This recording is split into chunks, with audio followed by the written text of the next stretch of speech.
ڈال دو گے تو ہم تم پر ایمان بھی لے آئیں گے اور بنی اسرائیل کو بھی تمہارے ساتھ جانے کی اجازت دیں گے۔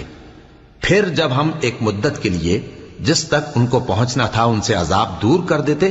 تو وہ فوراً عہد کو توڑ ڈالتے، تو ہم نے ان سے بدلہ لے کر ہی چھوڑا کہ ان کو سمندر میں ڈبو دیا، اس لیے کہ وہ ہماری آیتوں کو جھٹلاتے اور ان سے بے پرواہی کرتے تھے۔ اور جو لوگ کمزور بنائے جاتے رہے ان کو ہم نے زمین شام کے مشرق و مغرب کا جس میں ہم نے برکت دی تھی وارث کر دیا، اور بنی اسرائیل کے بارے میں ان کے صبر کی وجہ سے تمہارے پروردگار کا وعدہ نیک پورا ہوا۔